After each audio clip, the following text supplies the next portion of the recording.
నమస్తే, welcome to Suman TV. నేను మీ లక్ష్మి.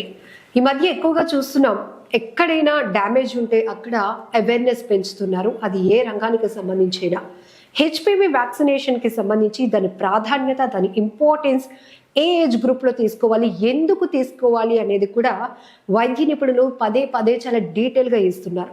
అయితే అనేక రకాల క్యాన్సర్స్ని మనం చూస్తూ ఉన్నాం. మరీ ముఖ్యంగా గర్భాశయ ముఖద్వార క్యాన్సర్, సర్విక్స్ క్యాన్సర్ అనేది ఇప్పుడు ఎక్కువగా కేసులు పెరుగుతున్నాయి. దానికి అనేక రకాల కారణాలు ఉన్నాయి అనుకోండి. బట్ హెచ్పివి వ్యాక్సినేషన్ అనేది ఈ క్యాన్సర్ రాకుండా ఎట్లా ప్రొటెక్ట్ చేస్తుంది, ఏ ఏజ్ గ్రూప్లో తీసుకోవాలి, ఈ సర్విక్స్ క్యాన్సర్ అంటే ఏంటి, ఎలాంటి లక్షణాలు బయటపడతాయి, ఎక్స్క్లూజివ్గా ఈ ఇన్ఫర్మేషన్ ఈ వీడియోలో తెలుసుకుందాం. మనతో పాటు డాక్టర్ ప్రవీణ గారు ఉన్నారు, medical oncologist, Mahatma Gandhi cancer hospital. నమస్తే డాక్టర్ గారు. నమస్తే అండి. మేడం, ఈ మధ్య ఎక్కువగా చూస్తున్నాం, హెచ్పివి వ్యాక్సినేషన్ మీ పిల్లలకు వేసారా, ఏజ్ ఎంత, ఆఫ్టర్ 9 కంపల్సరీగా వేయాలి అంటున్నారు. ఎందుకు అసలు ఈ వ్యాక్సిన్ ఏంటి? అసలు అనేక రకాల వైరస్లు చూసాం, ఈ హెచ్పివి వైరస్ అంటే ఏంటి? ఈ హెచ్పివి వైరస్ అనేది సర్వైకల్ క్యాన్సర్ అంటే గర్భాశయ ముఖద్వార క్యాన్సర్ రావడానికి ప్రధాన కారణం.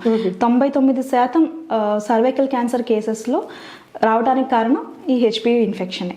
సో అందువల్ల ఈ హెచ్పివి వ్యాక్సినేషన్ వేయించడం ద్వారా ఈ ఇన్ఫెక్షన్ రాకుండా ప్రివెంట్ చేయగలిగితే తద్వారా సర్వైకల్ క్యాన్సర్ రాకుండా ప్రొటెక్ట్ చేసుకోవచ్చు.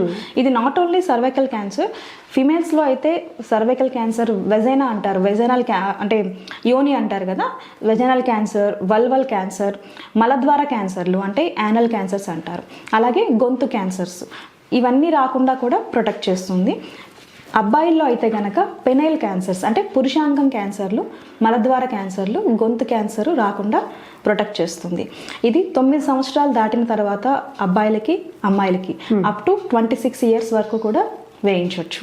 Especially before first sexual intercourse, sexual activity start అవ్వకముందు ఇస్తే కనుక ఇది బాగా ఎఫెక్టివ్గా పనిచేస్తుంది. ఆఫ్టర్ సెక్షువల్ యాక్టివిటీ స్టార్ట్ అయ్యాక ఇస్తే కనుక దీని ఎఫికసీ అనేది తగ్గిపోతుంది. ఇది 90%, మోర్ దాన్ 90% ఎఫికసీ ఉండే వ్యాక్సిన్. ఈవెన్ ఇప్పుడు పిల్లలకి చాలా ఇన్ఫెక్షన్స్ రాకుండా మల్టిపుల్ వ్యాక్సిన్స్ ఇస్తున్నాము. ఇన్ఫెక్షన్స్ రాకుండా ప్రివెంట్ చేసే వ్యాక్సిన్ మనం ఇస్తున్నప్పుడు 90% ఎఫికసీ ఉన్న క్యాన్సర్ రాకుండా ప్రివెంట్ చేసే వ్యాక్సిన్ ఇవ్వడం అనేది ఎంత ఇంపార్టెంటో మీరే ఆలోచించుకోవాలి. సో నేను మాత్రం 9 సంవత్సరాల నుంచి 26 సంవత్సరాలు నిండిన మధ్యలో ఉన్న ప్రతి అబ్బాయికి, అమ్మాయికి మాత్రం తప్పనిసరిగా హెచ్పివి వ్యాక్సిన్ రికమెండ్ చేస్తాను.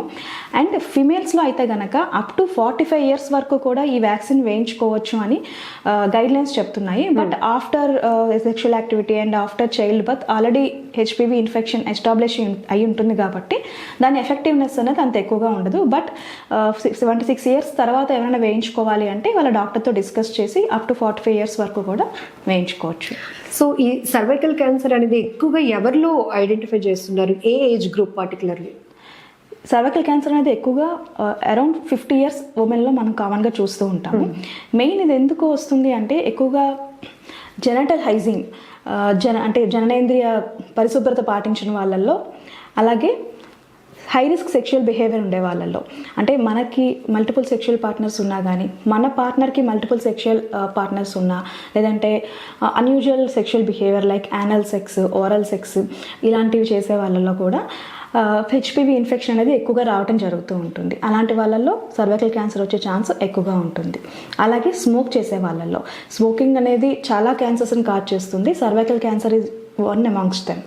అలాగే OC pills, oral contraceptive pills అని వింటారు కదా. సో ఈ ఓసీ పిల్స్ అనేవి ఎక్కువ కాలం అంటే మోర్ దెన్ 5 ఇయర్స్ 10 ఇయర్స్ ఎక్కువ కాలం వాడే వాళ్ళలో కూడా సర్వైకల్ క్యాన్సర్ వచ్చే అవకాశాలు ఎక్కువగా ఉంటాయి.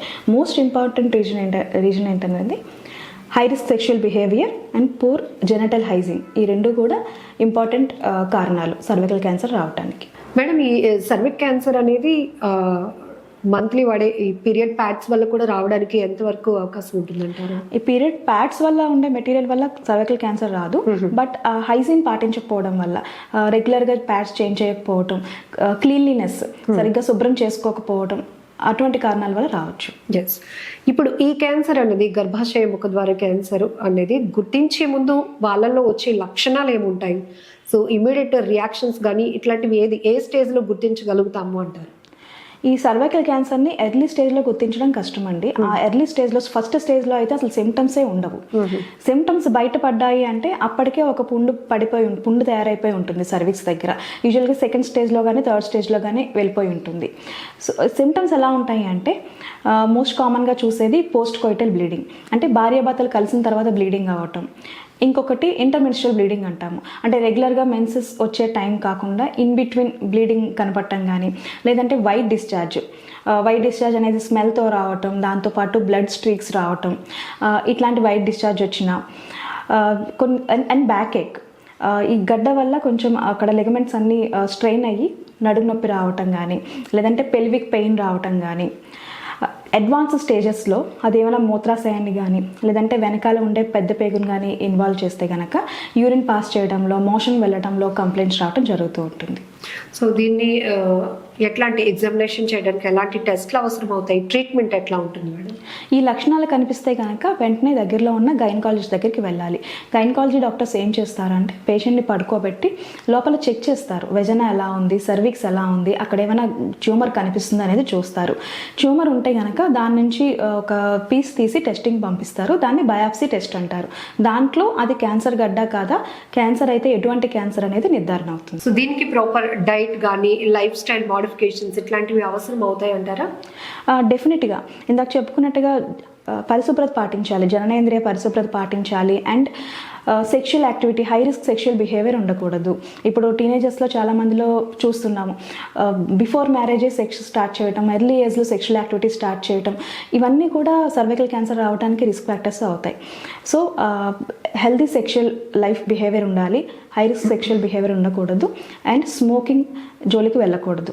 ఇట్లా హెల్దీ లైఫ్ స్టైల్ పాటించడం ద్వారా సర్వైకల్ క్యాన్సర్ రాకుండా ప్రివెంట్ చేసుకోవచ్చు. And most important thing is HPV vaccination. ఇప్పుడు సర్విక్ క్యాన్సర్ అనేది ఫస్ట్ స్టేజ్ లో గుర్తించడం కష్టం అన్నారు. 40s లో అట్లాంటి కాజెస్ వల్ల మీరు చెప్పిన డీటెయిలింగ్ ఏదైతే ఉందో అలాంటి కారణాలతో మహిళల్లో రావడానికి అవకాశం ఉంటుందన్నారు. మరి 30 ఏజ్లో ఉన్నప్పుడు హెచ్పివి వ్యాక్సినేషన్ తీసుకుంటే సరిపోతుంది కదా? ఆఫ్టర్ 9 నుంచి ఎందుకు అంటే ఏం చెప్తారు? అంటే హెచ్పివి వ్యాక్సిన్ అనేది సెక్షువల్ యాక్టివిటీ స్టార్ట్ అవ్వకముందు తీసుకోవాలి. సెక్షువల్ యాక్టివిటీ స్టార్ట్ అయ్యాక ఆల్రెడీ ఒకసారి హెచ్పివి ఇన్ఫెక్షన్ వచ్చేసి ఉంటుంది, బాడీలోకి ఎస్టాబ్లిష్ అయిపోయి ఉంటుంది. అందువల్ల ఆ తర్వాత వ్యాక్సిన్ తీసుకున్నా పెద్దగా పనిచేయకపోవచ్చు. అందువల్ల సెక్షువల్ యాక్టివిటీ స్టార్ట్ అవ్వకముందు తీసుకోవాలి.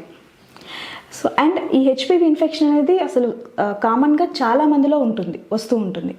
కానీ ఇమ్యూనిటీ బాగున్న వాళ్ళల్లో ఇమ్యూనిటీ అనేది ఫైట్ చేసి ఆ ఇన్ఫెక్షన్ని క్లియర్ చేసేస్తుంది. ఇమ్యూనిటీ సరిగ్గా లేని వాళ్ళల్లో కొంతమందిలో మాత్రమే ఈ హెచ్పివి ఇన్ఫెక్షన్ పర్సిస్టెంట్గా సర్వైకల్ సెల్స్లో ఉండి వాటిల్లో చేంజెస్ కాజ్ చేస్తుంది. వాటిని ప్రీ క్యాన్సరస్ చేంజెస్ అంటారు. ఆ ప్రీ క్యాన్సరస్ చేంజెస్ ఆ స్టేజ్లో మనం ఐడెంటిఫై చేసి ట్రీట్మెంట్ చేసుకోకపోతే కనుక ఈ ప్రీ క్యాన్సర్ స్టేజ్ నుంచి క్యాన్సర్గా మారిపోవడం జరుగుతూ ఉంటుంది. ఓవరాల్గా బాడీలోకి ఇన్ఫెక్షన్ వెళ్ళి క్యాన్సర్ రావడానికి ఈ టోటల్ ప్రాసెస్ 15 సంవత్సరాలు పడుతూ ఉంటుంది.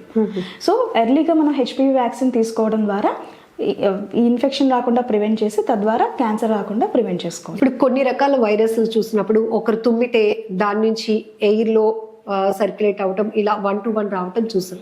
ఈ హెచ్పివి వ్యాక్సినేషన్ అనేది, హెచ్పివి వైరస్ అనేది మనిషి శరీరంలో ఎక్కడ అది లొకేట్ అయి ఉంటుంది అంటారు? యూజువల్గా ఈ జెనటల్ ట్రాక్ట్ సెక్రెషన్స్లో ఇది కామన్గా ఉంటుంది. అందువల్లే మోస్ట్లీ సెక్స్ ఒకరి నుంచి ఒకరికి ట్రాన్స్మిట్ అయ్యే ఛాన్సెస్ ఎక్కువ. Thank you madam, thank you. నమస్తే. నమస్తే.